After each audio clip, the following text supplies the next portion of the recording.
سلام، مرحبا بكم مزوا الفلاون الى فيديو جديد. نقول لكم صحة رمضانكم، صحة فطوركم، ان شاء الله هذا الفيديو يلقاكم بخير في صحة جيدة، رمضان سعيد ان شاء الله. اليوم جبتكم واحد الفيديو شربات منزلية طبيعية بدون محافظ، بدون ملون، بدون اسيد سيتريك. صنع منزلي 100%. تبعوا الوصفة وجربوها وتشوفوا البنة اللي فيها ما عندها حتى مكون اصطناعي، يعني 100% طبيعية.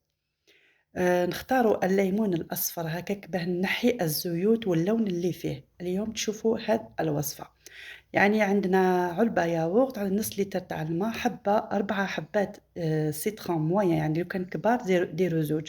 عندي 4 ونص ملاعق ديال السكر.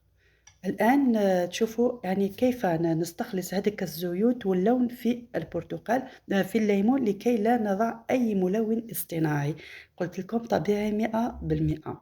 نبشروا هاد الليمون، يعني ناخذ الزست فقط، نحتفظوا بالزست ونخلي الليمون على جهة، ونديروا هاد لو زست في الكاسرونة، ونزيد عليه ملعقة ونص ديال السكر وهذاك النص لتر ديال الماء، هكاك نحيو هذيك الزيوت الموجودة في الليمون واللون الموجود في قشور الليمون. هكا أدخل لو زيت دو سيتروني، أذرنو ثاغم جيد بالنص السكر، أسرنو نص لتر نوامن أكنا ديك الصغ الزيوت يقلان الليمون القرصني الوحيد اللون بلا كولور يقلان القرصني أكنو نرنارا لي كولون ارتيفيسيال. نخليها فوق النار لمدة 5 دقايق، هكا تحكمنا شوية غلية فقط، غير تغلي طفيو عليها ونخليها تبرد ونشوفوا كيف نواصل الوصفة. هكا تنسرسو في الغاز ما تركم 5 دقايق تزيد نكس تنشف الريفة تصمر. نقي هذا الليمون، نحي هذاك الطبقة البيضاء هي اللي تعطي هذاك المرورية في لو جو دو سيترون ديالكم، الشربات ديالكم، يعني شربات ليس لو جو، هذا شربات تاع الليمون. قطعة صغيرة ونزيد عليه تاني 3 ملاعق سكر، يعني 3 ملاعق كبار، أنا درت هنا 3 ملاعق ونص لأن عندي 4 حبات ليمون. إذا عندكم زوج ديروا غير 3 ملاعق، تجاني فريمون يعني قيس السكر، قيس الحلاوة، قيس الحموضة، ما راهو حامض ما راهو سكري، بنين بنين روعة. جربوه وشوفوا النتيجة. ونخلي هاد الصحن، يعني نخليه في الثلاجة حتى يتشرب هاد السكر في الليمون.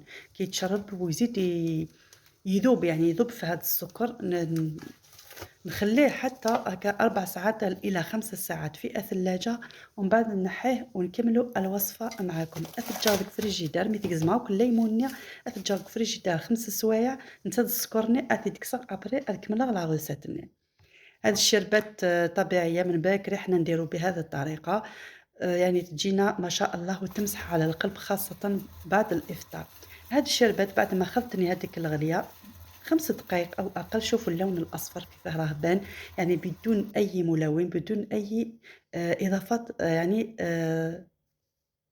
إضافات اصطناعية، يعني ملونات طبيعي 100%. رمضان بروفيتي وناكلو كل شيء طبيعي، ونخليه على جي حتى يبرد.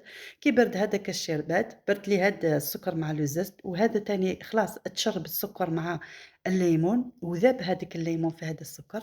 نواصلوا الوصفة ونديروا كل شيء في لو بلندر. إذا ما عندكش سيداتي البلندر ديري الميكسر، يعني بالبغا ميكسور تميكسي كامل هاد المكونات.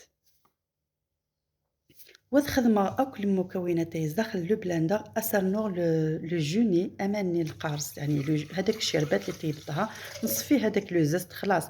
شوفوا اللون الأصفر، خذيت هذا اللون الأصفر والزيوت الموجودة في الليمون، ونزيد عليه هاد العلبة ديال الياغورت. أنا درت لوكو نورمالمون خوخ، لا درت لوكو مشماش أبغيكو، وانتوما ديروا خوخ فانيلا، ذوق سيترون تاني دي فوا نديرو بذوق الليمون، يجيني تاني يعطيه هذاك النكهه ديال الليمون.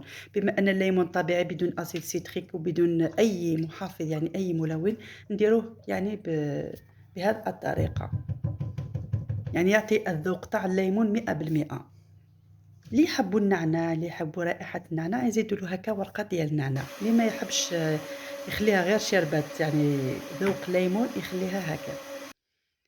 أنا ميكسي كلشي بلو بلندر ني أنا ما يصدي تري، تري بيان يمزّض يعني مالحي كامل ونزيد عليه كاس كبير ديال الماء، وأنتم تحكموا في القوام، إذا حبيتوه تجي ثقيلة حبيتو تجي رقيقة، يعني هاد 4 حبات ليمون دير لكم حتى 2 ليتر تاع الشربات. حقيقةً بدون رمضان بدون هذا الشربات يعني بعد الإفطار لازم واحد يتناول حاجة تنحّي يعني تنحّي له تعطي له الشهية للأكل، ونصفي هاد le jus اللي ميكسيتو بالبلاندا باسكو كاين هاد شوفوا النتيجة الأخيرة، وصلنا لآخر الفيديو، إن شاء الله تجربوا هذا الشربات وتشوفوا النتيجة والذوق رفيع جدًا، فريمون تحسّوا بذوق الليمون يعني طبيعي.